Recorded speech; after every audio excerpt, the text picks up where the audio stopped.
In this video, I'm going to show you how we helped a 4-person recruitment agency generate $37,000 in pipeline in just 30 days. We'll cover what went well, what went wrong, the pivot that led to success, and how we're executing right now to keep driving results. Everything in this video can be applied to any type of B2B business.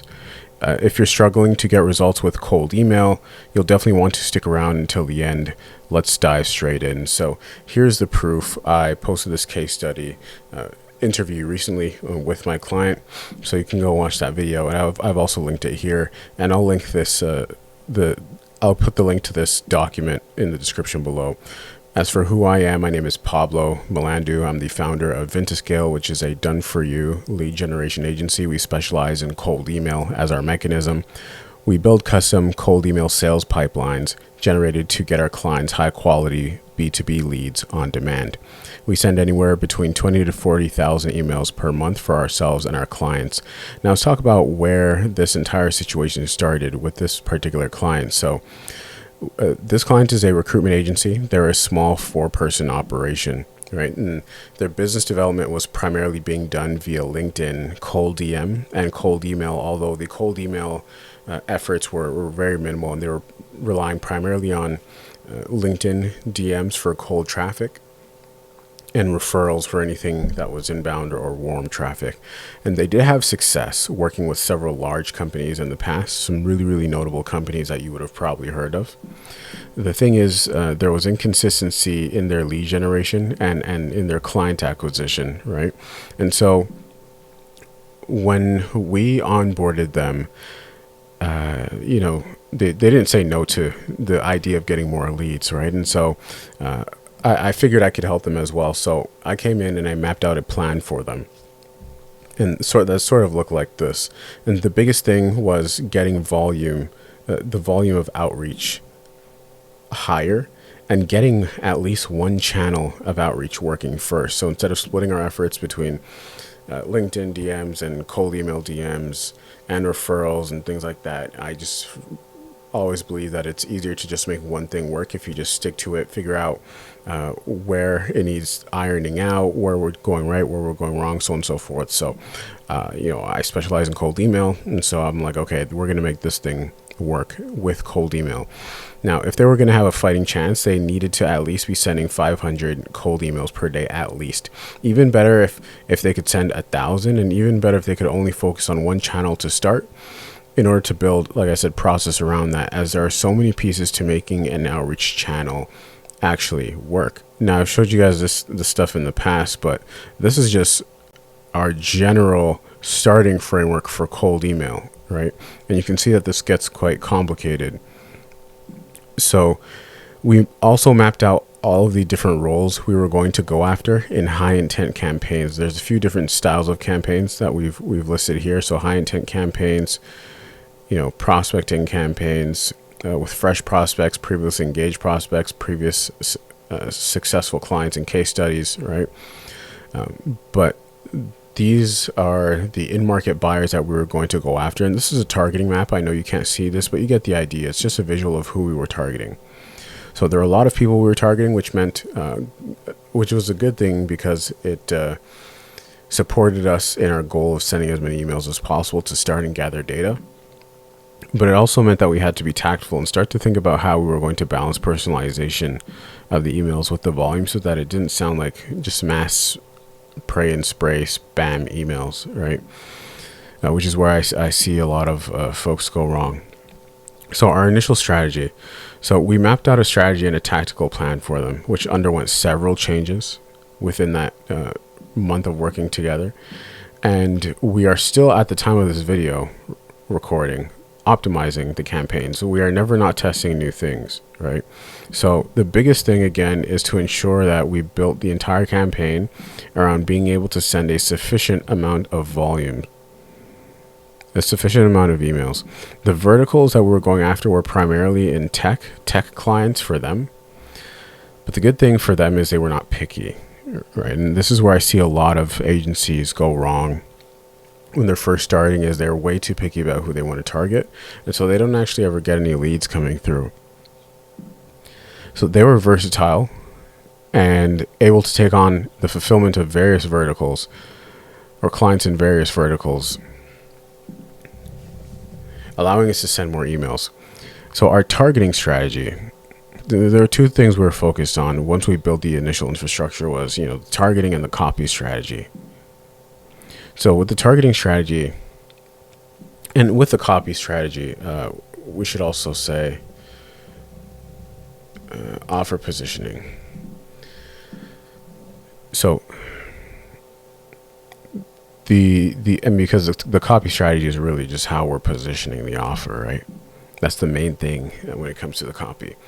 So with the targeting strategy, like I kind of showed in this map here, we started out by targeting high-level decision makers with organizations of 1 to 1,000 people. With the copy strategy and the offer positioning, we tested two different versions of copy: general inquiry type emails, and then most placeable candidate type emails. And this is just a staffing thing, a staffing and recruitment thing, where the MPC copy was pulled pretty much directly from the job description. So what we did is we used AI to give us the 3 most marketable technical skills sought after by the employer from the job description. And we use this to build an all-star candidate to pitch, something like this, right? Now you can steal this. This wasn't successful for us, at least in this way. It did take some modifications, so I mean, just take this with a grain of salt. Don't think that this is going to work off the bat. I'm just being fully transparent as to what went right, but also what went wrong at the start. So the whole purpose of this is to get a bite, just to get a response, get these people on a phone call, and then to give our client the opportunity to get further clarity on the role and source candidates that do align with this, with what the employer wants. So our initial results, and our initial results, initially in the first 7 to 10 days of launch, we got next to no bites. As you can see, I didn't include positive responses here because there were no positive responses here.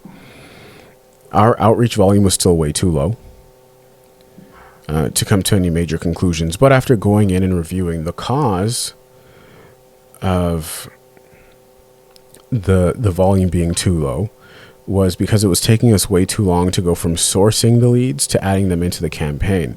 So it would take us a few hours, and so you can only send out so many emails, right? It was very process and labor intensive. The personalization of the emails was taking too long. It was too sophisticated, right, to make an email like this. Like, just to make one of these bullet points, it took quite a few levels or steps of AI prompts. So it's too sophisticated, not to mention on the more expensive side because of the AI APIs that were being used. Again, it was like 4 or 5 layers of ChatGPT just to make one of those bullet points. We also noticed that our reply rates were fine. So, hovering anywhere between 1 to 3% here, as you can see, between 3.28% and on the low end 2.45%, which is amazing. Which meant our deliverability was great. That's the key takeaway. But just no positive responses, despite 2 different copy with 2 different positioning, different CTAs for each position. This indicated that we had to make some major shifts in 2 places specifically. Number 1, the targeting. Since we already tested the other major areas like offer positioning, CTA, so on and so forth, it's the targeting. We just weren't hitting the right people who had anything to do with these jobs, which can get difficult, again, the bigger the company, right? And then number 2, we had to make some major shifts in sending more emails. Because look at this, 241 emails sent, 282 emails sent. Like, there's nothing you can really gather from there. You just have to send more emails. And what I find is most people severely underestimate the amount of emails it takes to make a cold email campaign work. Same with cold calls, but especially with cold email. So either way, this was a good problem to have. It was a good position to be in, as we were only getting closer. We had solved the deliverability problem. Now we knew what problem we had to solve to get positive responses, which was the targeting and offer positioning problem. And so we immediately made a pivot. very quickly. And the nice thing about sending a lot of emails is it allows you to make decisions like this faster. So the solution, and I think you should never be going more than 2 weeks without a week and a half, to be honest, to 2 weeks without any major results. So the solution is we decided to go against the grain, against what everybody talks about, specifically with staffing and recruitment. And we decided to go ahead and target HR and talent acquisition folks within companies, since the emails would naturally be more relevant. We also turned off the most placeable candidate emails as they were too resource and time intensive. They were taking too long to make. We redesigned the workflow to be as simple as possible. And this also, again, it takes exponentially longer to make these fancy emails when you're doing this across multiple clients, right? So things like ChatGPT, Google Gemini, you start to hit the rate limits pretty quickly. So this was our core workflow right here. You see how simple this is, right? It's just scrape jobs, scrape contacts, find the most likely decision makers, and just being aware of the fact that, for every 1,000 jobs we scraped, about 10% of those will actually result in actual verified leads that we would go after. And so we could kind of do the backwards math in order to get the right amount of volume. We wanted to pump out as many emails as quickly as possible to gather data on what direction to go in. So that's an example of a new workflow. And it's a lot simpler than, something like this, right? But these are things that we're thinking of still. It's just condensed and refined and optimized for the specific client. The result is we started to get some positive responses, including what was a $37,000 deal into the pipeline with a large marketing tech SaaS firm. And at a 20% fee, we are looking at about $37,000 for my client in pipeline generated. This was huge for my client and the biggest lead that they've generated in 2025 within 30 days of working for us. The prospects were still asking for some background info on the candidates we were pitching, and it's in the follow-up responses to them that we would send the snapshot, the MPC email, rather than sending the MPC email as the opening email. Now, some challenges. So because we shifted to targeting HR and talent acquisition, rather than like the VPs and CEOs and things like that within a company, naturally, when they do respond, they're often tire kickers. So meeting conversion became a challenge. That became the new challenge. And this did not stop us. And also maintaining deliverability as well, now that we have less variations of a specific kind of email, because we turned off the MPC emails and only went for the general inquiry emails, which meant a higher chance of Google and Outlook and these companies' internal SMTP service fingerprinting our emails. But that's okay. Spintax can solve that. But this did not stop us. Again, it's just a numbers game. We were systematically solving each problem down the funnel. So first getting replies, then getting positive replies, right? Then converting meetings. But of course, none of this would even work without volume. So just sending enough emails. So let me just add plus deliverability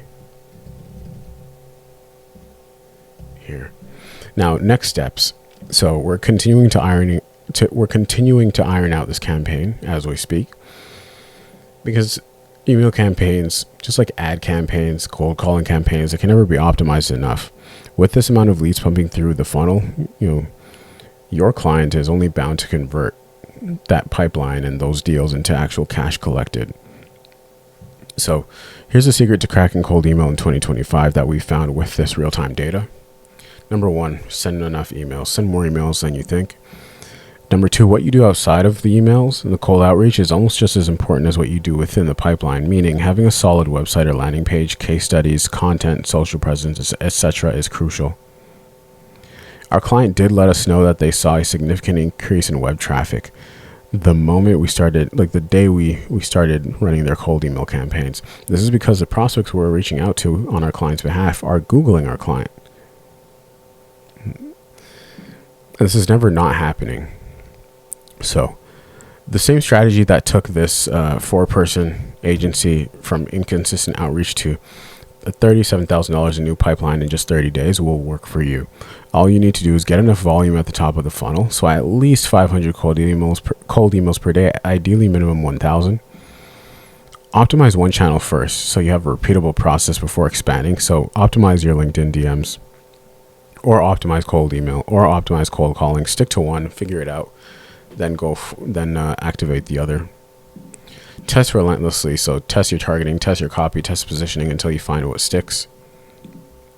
Systematically solve each stage of the funnel. So solve why you're not getting replies. Once you are getting replies, solve why you're not getting positive replies. Once you are getting positive replies, solve why you're not able to convert these into meetings. And if anything breaks, go back and fix it. Things break. It's fine. It's normal. But that's how you turn cold email into predictable pipeline.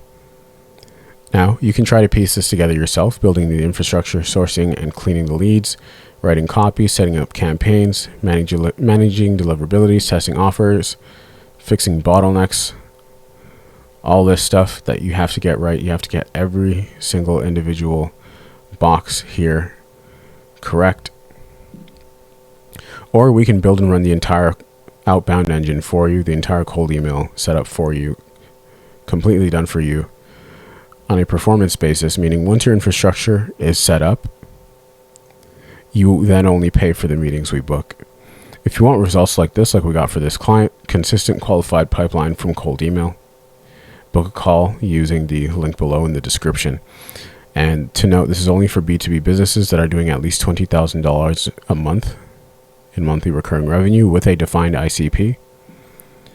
An established sales process, meaning you can handle these leads and you can close them. And you have case studies and client testimonials. See you guys in the next video. I'm out. Peace.